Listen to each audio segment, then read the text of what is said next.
Дагы бир жолу саламатсыңарбы? Анда эмесе өзүм жөнүндө кыскача айтып кетейин. Жогоруда айтып кеттим, мен өзүм Борбордук Азиядагы IDEA деген уюмда иштейм. Биздин уюм болсо жаштардын потенциалын жогорулатуу, жаштардын мүмкүнчүлүктөрүн кеңейтүү багытында иштеп келет. Бул болсо дебаттар, ошондой эле критикалык ой жүгүртүү, ошондой эле жакшы ой жөндөмдүүлүктөр сыяктуу ар кандай мүмкүнчүлүктөр жаштарга тартуулайт. Мен болсо өзүм 2 жылдан бери бул уюмда иштейм, бирок өзүм Кыргыз-Түрк Манас университетин бүткөм. Ал жакта ошо менин кесибим боюнча пиар жана реклама багытында. Анан бүткөндөн кийин өзүм Инстрим деген жаштар фондунда иштегем. Ал жакта болсо жаштарга жумуш мүмкүнчүлүктөрүн түзүү боюнча иштегенбиз. Андан кийин ошо Борбордук Азияда IDEAга келип калдым. IDEAда болсо биз жаштар менен дебаттар, критикалык ой жүгүртүү, ошо айтып кеткен жөндөмдүктөрдү өнүктүрүү багытында региондордо иштейбиз.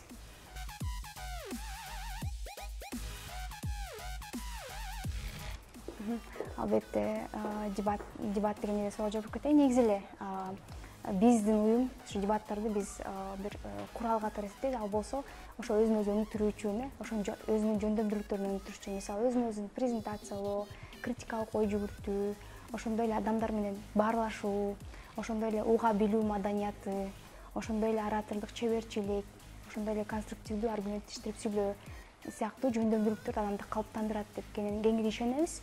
Жана ошондой эле жаштарга жөн гана мисалы дебат ойногула, мисалы дебаттарда жеңгиле, кубоктарды жеңип, ушундай спортивный дебаттарды эмес, көп учурда ошол жашооңордо пайдалангыла, мисалы өзүңөрдү тааныштырганды үйрөнгүлө, мисалы ошондой эле адамдар менен туура баарлашканды үйрөнгүлө, пикир айтышканды депчи, жаныңардагы адамдарды уга билгиле деген сыяктуу жөндөмдүктөрдү калыптандырууга жардам берет экенин билип, биз ошол жаштарга ошол жөнөмдүктү үйрөтүп жүрөбүз негизи.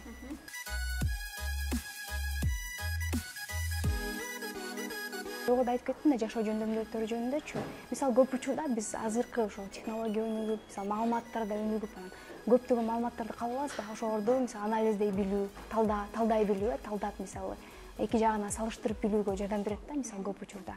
Анан дароо эле мисалы көп учурда биз ишенип кала беребиз, ал эми дебаттар аркылуу биз ошол маселени баардык эки тараптан карап көрүп, анализдеп көрүп, анан чечим чыгарганды үйрөнөбүз. Бул ошол жашоодо дагы мисалы пайдалуу да. Ошондой эле суроо берүү маданияты дагы, уга билүү маданияты дагы окуучулардын жана студенттердин жашоосунда пайдалуу болот. Анан мен көп байкап жүрөм өзүмдүн байкоолоруман. Биздин ошол мектептерде, студенттик лигада катышкан дебатчылар көп учурда жарандык активист болуп калышат. Көп учурда мисалы эң активдүү студент болушат, жумушунда да эң активдүү болушат өз кийинчи.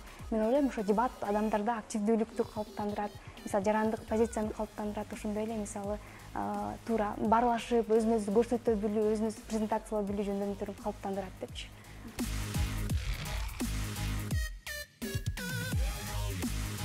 Эми эч кандай чектөө жок. Ар бир адам дебатчы боло алат. Себеп дегенде мен да өзүм дебат боюнча тренер болуп көргөм. Манас дебат клубунда координатор болгом. Ошол убакта дагы көп сүйлөгөн эле жаштар келчү дебаттык клубка. Анан мен жакшы көп сүйлөйм деп кетип калган учурлар болгон, бирок кээ бирөө калып калган учурлар болгон. Анан байкап көрсөм, ошол бардыгы эле сүйлөп, бир-эки выступление эл алдына чыгып сүйлөгөндөн кийин эле жакшы сүйлөп, өздөрүнүн баягы уялган сезимдерин, сүйлөй албай эл алдына чыкканда баягы коркот го, толкундануу сезимдерин жоюп, азыр жакшы эле сүйлөп калышты. Ошондуктан эч кандай жөндөмдөрдүн кереги жок, чектөө жок. Эң негизгиси бул каалоо, катышуу. Ошондой эле андан кийин эме жоопкерчилик деп айтат элем. Себеп дегенде дебаттарга келген адамдардын саны аябай көп болот.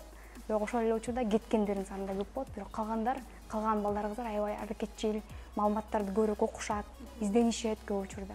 Себеп дегенде дебат бул идея да. Биз идеялар менен баарлашабыз, ар кандай аргументтер менен баарлашабыз.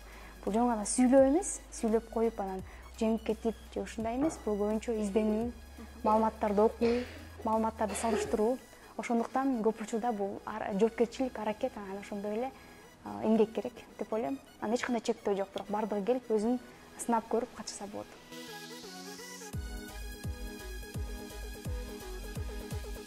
Эми албетте ар кандай ойлор бар, пикирлер бар. Мен да башында айтып кеткем, бул жөн гана талашып тартышуу эмес деп. Биз дагы жаштарга үйрөткөндө жөн гана талашып тартышуу эмес деп көп үйрөтөбүз.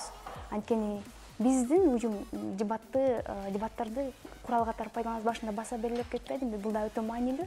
Себеп дегенде баягы көргөндө ойкалыш мүмкүн да, дебаттарды жөн эле талашып тартышат деп. Бирок көп учурда биз деген ошол сүйлөшүү, пикир айтышуу аркылуу жаштардын жөндөмдүүлүктөрү калыптансын деп ойлойбуз да. Анан кийин жыйынтык чыгабы деген суроого дагы жооп берип кетейин. Дебатта ар кандай форматтар бар да. Мисалы, дебаттарда баалуулук форматы бар, жаман, жакшы деп талкуулашат. Бирок көп учурда идеялар менен, ошондой эле механизм дагы форматтар бар. Ал жакта биз дагы конкреттүү, мисалы, чечимдерди сунуштайбыз. Мисалы, бир маанилүү проблема бар. Ошо проблеманы чечүү үчүн сунуштарды, чечимдерди план түзүп айтып беребиз да. Ошондой да формат бар. Бирок мен ойлойм, эгерде сапаттуу дебаттарды көрсөңүздөр, ал жакта абдан кызыктуу идеялар, абдан кызыктуу сон немелер келет да, жолдор, проблеманы чечүү жолдору. Аларды көрүү аркылуу дагы көп адамдар ойлонсо болот, андай чечсе болот турбайбы. Ошондуктан мен ойлойм, биринчиден бул жаштардын жөндөмдүктөрүн калыптандыруу үчүн маанилүү, ошондон пайда чыгат. Сүйлөө жөндөмдүктөрүн, пикир айтышы. Ошондой эле экинчиси бул деген ар кандай жакшы сон идеялар чыгат пикир айтышуунун негизинде. Ошондой эле үчүнчүдөн бул деген дебат уга билүү маданиятын калыптандырып жатпайбы? Бүгүн болсо биз көбүнчө каршылаштар, дебаттарда оппоненттер бар да. Сөзсүз түрдө оппоненттин ойлорун сындоодон мурда ага биринчиден өзүнүн сындап, андан кийин өзүнүн аргументтерин кошо келтирет. Бул өтө маанилүү деп эсептейм бүгүнкү биздин коомчулукта. Себептен жөн гана жаман деп айтып койбостон, эмне үчүн жаман экенин айтып, анан кантип жакшы кылса болот экен сунуштоо жетишпей жатат да. Ошондуктан мен ойлойм, эгерде биз ошол сынап эле койбостон, кайра өзүбүздүн кошумча чечимдерибизди, өзүнүн альтернативалар сунуштасак, бул да жакшы деп. Ошол эле дебат альтернативалар сунуштоого жардам берет.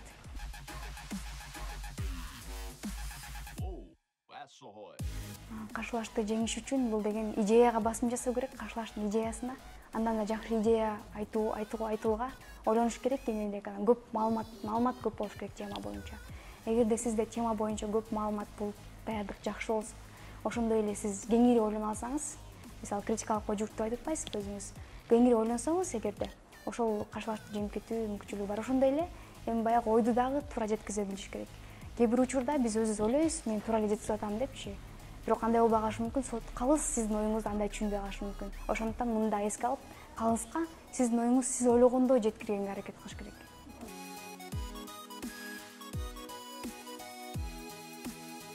Маалыматты окуш керек, новостилерди, жаңылыктарды көп окуш керек. Ар кандай эл аралык жаңылыктарды, мисалы BBC-ден, Азаттыктан эл аралык жаңылыктарды окуш керек. Мисалы кандай жаңы нерселер болуп атат, жаңы мындай нерселер билиш керек.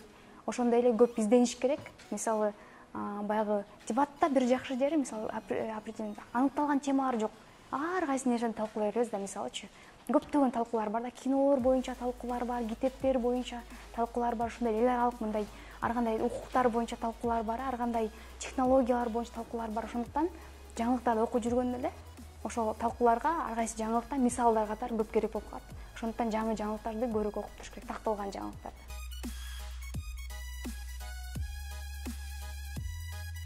Убакыт үнөмдөө боюнча албетте бул да чоң маселе. Айтып кетсем, 8 мүнөттүн ичинде, 7 мүнөттүн ичинде баарын айтып жетишип калыш керек депчи.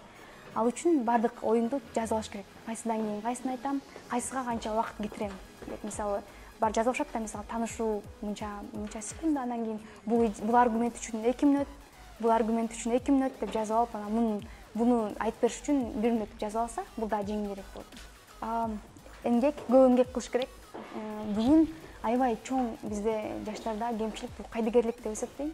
Себептен бир нерсеге келип, анан бир аз пайдасын көрбөй калса эле кетип калып, анан кийин ушундан калып калган жаштар көп да. Ошондуктан бардык мүмкүнчүлүктөрдү пайдаланганга аракет кылыш керек. Азыр жаштар үчүн аябай көп мүмкүнчүлүктөр бар. Мисалы, интернетте да көп мүмкүнчүлүктөр бар, туура пайдаланса. Ошондой эле мисалы көптөгөн курстар, көптөгөн азыр мүмкүнчүлүктөр ачылып атпайбы? Ошонун баарына тең тажап кетпей, чыдамкай болуп, ошонун баарын тең аягына жеткиргенди үйрөнсөк, ошол ийгиликке жеткирет деп ойлойм. Себеп дегенде эң чоң менин байкоом акыркы учурда биздин көп учурда биз эмекенбиз. Бир нерсеге келет экенбиз дагы, анан жакпай калса 1-2 жол баргандан тажап кетсек, кетип калат экенбиз да. Андай кылбай, өбүнчө эмгек кылып, жоопкерчиликтүү болуп, ошо аягына чейин чыгарсак, ар бир дарак бир жерден көгөрөт деп коет го. Бир нерсени аягына чейин чыгарсаңыз, ошондон сиз өзүңүз ийгиликке жетесиз деп ойлойм. Ошондуктан көп эмгек кылыш керек.